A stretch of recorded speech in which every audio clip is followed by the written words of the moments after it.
ሰላም ጤና ይስጥልኝ የቻናላችን ቤተሰቦች ወቅታዊና ዓለም አቀፋዊ መረጃዎችን የምንነግራችሁ ሲሆን በቅድሚያ ዋና ዋናዎቹን እንሆም። የኢትዮጵያ 28 ባንኮችና የኢትዮ ቴሌኮም ተቃራኒ ጉዞም። የተባበሩት አረብ ኤሚሬትስ በፑንትላንድ በስውር የተደበቀው ካሜራ ይፋ ሆነም። የአሜሪካ ተማጽኖና የሩሲያ የምንጊዜም አቋም። የተወደዳችሁና የተከበራችሁ የቻናላችን ቤተሰቦች ወቅታዊና ዓለም አቀፋዊ መረጃዎች እንዲደርሷችሁ ቪዲዮውን ላይክ እና ቻናሉን ደግሞ ሰብስክራይብ በማድረግ ቤተሰብ ሁኑ እያል ቀጥታ በዝርዝር ወደምንመለከተው መረጃ እናልፋለን። በኢትዮ ቴሌኮም የ10 በመቶ አክሲዮን ሽያጭ 10.7 ሚሊዮን የአክሲዮን ድርሻዎች መሸጣቸውን ኢትዮ ቴሌኮም አስታወቀም። የኢትዮ ቴሌኮም ዋና ስራ አስፈጻሚ ፍሬሕይወት ታምሩ የ10 በመቶ የአክሲዮን ሽያጭ በተመለከተ በሰጡት መግለጫም በመንግስት አካታች ዘላቂነት ያለው ኢኮኖሚ ለመገንባት በርካታ ስራዎችን ሲሰራ ቆይቷል ብለዋል። ከነዚህ መካከል አንዱ የካፒታል ገበያ መሆኑን ገልጸው በእነዚህም መሰረት ሙሉ በሙሉ በመንግስት ባለድርሻነት ተይዞ የነበረውን 10 በመቶ ለዜጎች እንዲተላለፍ ጥቅምት 6 ቀን 2017 ዓ.ም የአክሲዮን ሽያጭ ይፋ መደረጉን አስታውሰዋል። ከጥቅምት 7 እስከ ታህሳስ 25 ቀን 2017 የመጀመሪያው ዙር ሽያጭ መደረጉን ጠቅሰው በርካቶች ባቀረቡት የይራዘም ጥያቄ መሰረት እስከ የካቲት 7 ቀን 2017 ዓ.ም ሁለተኛው ዙር የአክሲዮን ሽያጭ እንደተከናወነም ገልጸዋል። ለ121 ቀናት በዲጂታል አማራጭ ጭምር በተካሄደው የኢትዮ ቴሌኮም የ10 በመቶ የአክሲዮን ሽያጭ 47377 ኢትዮጵያውያን መሳተፋቸውን ገልጸው በእነዚህም 10.7 ሚሊዮን የአክሲዮን ድርሻዎች ተሽጠው 3.2 ቢሊዮን ብር የተከፈለ ገንዘብ ተሰብስቦ በዝግ አካውንት መቀመጡን ገልጸዋል። አሁንም በርካታ የአክሲዮን ግዢ ጥያቄ መኖሩን ገልጸው የቀሩ አክሲዮኖችን በተመለከተ መንግስት በሚሰጠው አቅጣጫ መሰረት ወደፊት ይፋ እንደሚደረግ ተናግረዋል። በቀጣይ በኢትዮጵያ ካፒታል ገበያ ባለስልጣን አሰራር መሰረት ሰዎች በገዙት መጠን የአክሲዮን ድልድል ይደረጋል ተብሏል። 28 የሚሆኑ የኢትዮጵያ ባንኮች 1.3 ቢሊዮን ብር መጭበርበራቸውን የኢትዮጵያ ብሔራዊ ባንክ ዓመታዊ የገንዘብ ደህንነት ሪፖርቱን ይፋ አድርጓል።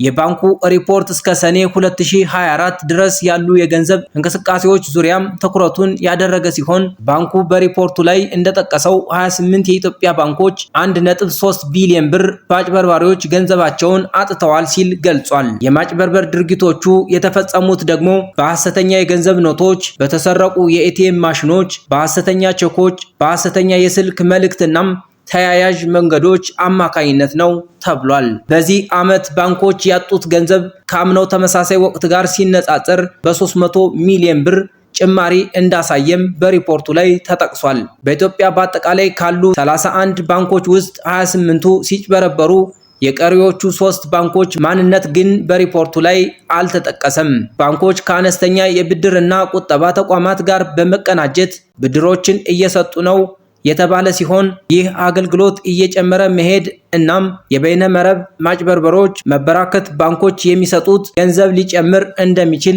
ብሔራዊ ባንክ በሪፖርቱ ላይ ጠቅሷል። በሪፖርቱ ላይ መጥቀሱን ከፌዴራል የስነ ምግባርና የጸረ ሙስና ኮሚሽን የተገኘው መረጃም ያሳያል። 1.3 ቢሊዮን ብር ተጭበረበሩ የተባሉት ባንኮች ስም ዝርዝር በይፋ አልተገለጸም። የተባበሩት አረብ ኤሚሬትስ በራስ ገዟ ፑንትላንድ በድብቅ ስምምነት ራዳር መትከሏ ተገለጸም። የሳተላይት ምስሎች እንደሚያሳዩት በፑንትላንድ ቦሳሶ ኤርፖርት ዙሪያም የተባበሩት አረብ ኤሚሬትስ እስራኤል ሰራሽ የሆኑ ኢኤልኤም 2084 3D ወታደራዊ ራዳሮችን ተክላለች ተብሏል። ፑንትላንድ ራዳሮቹ እንዲተከሉ የፈቀደች ሲሆን ውሳኔዋ የሶማሊያ ፓርላማ እውቅና እንደሌለውም ተገልጿል። የተባበሩት አረብ ኤሚሬትስ ራዳሩን የተከለችው ከሁቲ አማጽያን የሚቃጣ ጥቃትን ለመከላከል ነው ቢባልም የአየር ትራፊክ መረጃዎች ግን ከኤርፖርቱ ለሱዳን የፈጥኖ ደራሽ ኃይል ድጋፍ እያደረገች እንደሆነ ያሳያል ተብሏል። ምንጮች ለሚድል ኢስት አይ እንደተናገሩት ራዳሮቹ በመጋቢት ወር መጀመሪያ ላይ የፈጥኖ ደራሽ ኃይሉ ካርቱምን ማጣት ሲጀምር የተተከሉ ናቸው ሲሉ፣ ሌሎች ምንጮች ደግሞ ራዳሩ ባለፈው ዓመት መተከሉን ገልጸዋል። ራዳሮቹ ሲተከሉ በሚስጥራዊ መንገድ መሆኑንና የሶማሊያ ፓርላማና የፑንትላንድ ካቢኔ እንኳን መረጃ እንደሌለው ነው የተነገረው። ዘገባው አክሎም የተባበሩት አረብ ኤሚሬትስ የፈጥኖ ደራሽ ኃይሉን ከቦሳሶ ኤርፖርት እንደምትደግፍ በማንሳት አንዳንዴ በአንድ ላይ እስከ 5 በረራዎች እንደሚኖሩ ያሳያል ተብሏል። በዘገባው በኤርፖርቱ በኩል የኮሎምቢያ ወታደሮች ወደ ሱዳን መጓዛቸው የተዘገበ ሲሆን በራዳሩ ጉዳይ ከሚድል ኢስት አይ ጥያቄ የቀረበላቸው የፑንትላንድ ከፍተኛ አመራር ጥያቄውን ከመመለስ ይልቅ የሶማሊያው ፕሬዝዳንት ሐሰን ሼህ መሐመድን እና የቱርኪዬ ፕሬዝዳንት ረሲፕ ጣይብ ኤርዶጋን ላይ የሚያፌዙ ቀልዶችን መመለሳቸው ዘገባው ያመለክታል። የአሜሪካ የመካከለኛው ምስራቅ ልዩ መልእክተኛ ስቲቭ ዊትኮፍ ሞስኮ ሩሲያ ገቡ። ከፍሎሪዳ አሜሪካ የተነሳው አውሮፕላን ዊትኮፍን ይዞም ቭኑኮቮ ዓለም አቀፍ አየር ማረፊያ መድረሱን ከሞስኮ የተገኙ ምንጮች ይፋ አድርገዋል። ከፕሬዝዳንት ቭላዲሚር ፑቲን ጋር ልዩ መልእክተኛው ይገናኛሉ ተብሎም ይጠበቃል። በሩሲያና ዩክሬን ጦርነት ጉዳይ ላይ ይመክራሉ።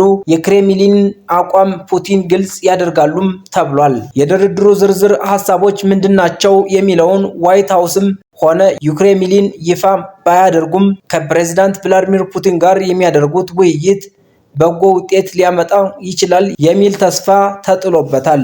የዩክሬኑ ፕሬዝዳንት ቮሎዲሚር ዘለንስኪ በክሬምሊን እና በሌሎች ግዛቶች አንደራደርም ማለታቸው የዋይት ሃውስ ፖለቲከኞችን ቅሬታ ውስጥ ያስገባ ነው ተብሏል። በዚህ ሰዓት ነው ታዲያ ዊትኮፍ ሞስኮ ያቀኑት። ሩሲያ በዩክሬን ጥቃቷን አጠናክራ መቀጠሏም የተነገረ ሲሆን ዲፕሎማሲያዊ መንገዶችን ዘለንስኪም መምረጥ አለባቸው በሚል ዶናልድ ትራምፕም ጫና እያሳደሩ ነው ተብሏል።